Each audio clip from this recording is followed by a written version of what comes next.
with me students and participants who have registered themselves for the Career Summit by British Council. So one important point which most people point out is the fact that, well, abroad, in the UK, let's say, your education is usually more practical oriented. So there's a lot of focus on, the whole the practical aspect of it. The theory is not really so much in focus, but it's just the opposite in India. Would you agree with that now that you've seen both sides of the coin?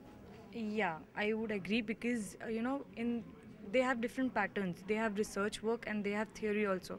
So when you do your a dissertation kind of thing, you have to research a lot and you have to get into that field and you have to see all the practical aspects of that because you have to do your surveys and look after that. But in India, it's like it's more theory based and bookish, as he said.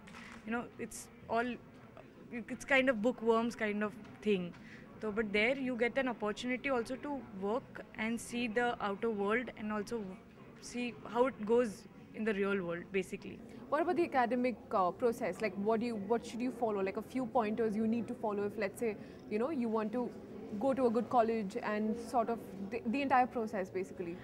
It all starts from when you start planning. If you're planning for a graduation, then obviously your 10th and 12th both help you strengthen that criteria.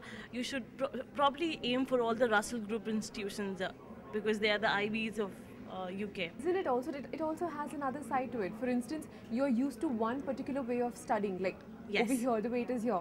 Your graduation, you pursue in that entire way, and post-graduation, it changes completely. Yes. So what I think you all faced. So what about that? I mean, then what do you do? So do you think it is a good option to do that? Thankfully, I did both my undergrad and postgrad from there, but I've seen people struggle a lot in masters. I've had friends from Italy and Germany who were terrible at referencing, and I would need to proofread all of their assignments and help them a lot. Okay. But the tutors do help you out.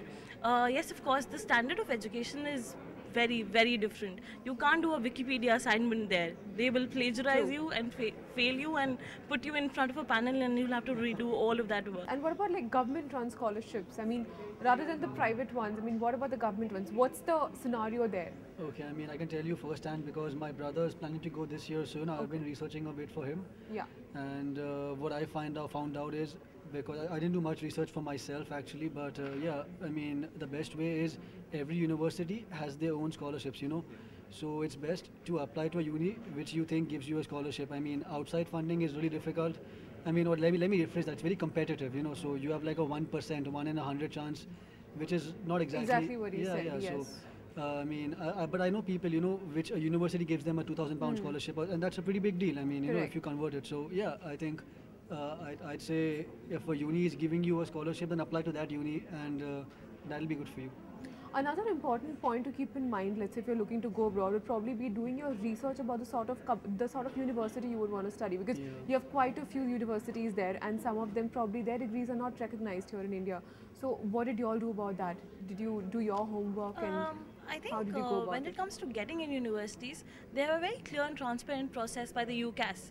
So there are 5 universities that you could probably apply through that portal, and all of those universities are recognized and legitimate from the UK. Of course, you must check, like I did for my law school, if the degree there is recognized by the Bar Council here. So if you're doing specialized course, if you're doing something specific and you want to target at a particular sector, make sure that whatever you're doing is relevant when you come back home. So I understand you would want to take up entrepreneurship and start your own venture in the future sometime. Yes, eventually. Yes. Okay, so how does this help you? Like this particular degree that you have from the UK, how does it help you? Well, for one, it's allowed me to it's facilitated my getting a great job in Pune. I work for a steam automation firm called Forbes Marshall in Pune, and I also go to the UK from time to time to work there for a project and come back, for example. And I think basically the whole concept of you actually studying abroad and coming to India and sharing that knowledge and sharing that experience with someone is great. And entrepreneurship, of course, is a different issue altogether. But that has allowed me to actually get the experience that I really need to become an entrepreneur eventually. जैसे लोग बोलते हैं, you go into entrepreneurship and I'm an entrepreneur. It doesn't work like that. It takes time. It takes some experience. It does. And yeah, well, my studying in the UK at Warwick has allowed me to do just that. So it's been great for me. Yeah. Okay, but you also want to be an entrepreneur, right? Yes. So, see, in the last couple of years, we've seen a wave of entrepreneurship in India. Yes. So, do you think you've missed out on something probably, instead of...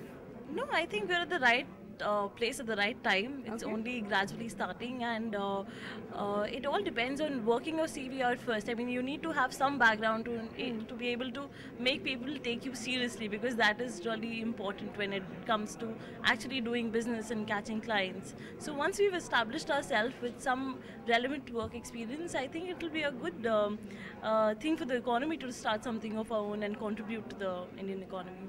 All right.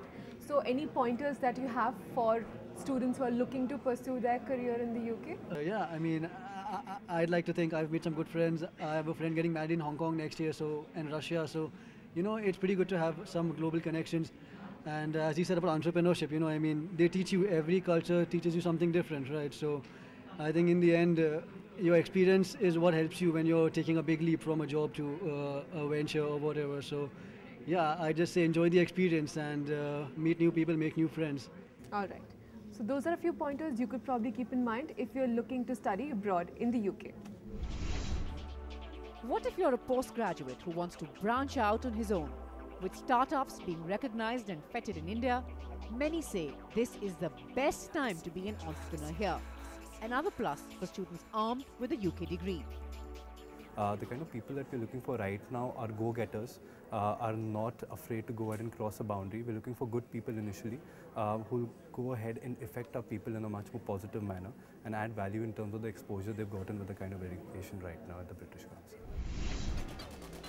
So startups are not the only ones who will appreciate your entrepreneurial spirit. As a matter of fact, well-established companies too have much respect for this streak. In fact, a lot of talent that we are hiring today is not just for business development or for project management, but we're also hiring entrepreneurs in residence. People who are really passionate, have an idea or don't have an idea, but we see the spark of entrepreneurship in them, and people who love to build things. So the talent of today is not just looking for jobs. They're looking for avenues to build something above and beyond doing a normal job.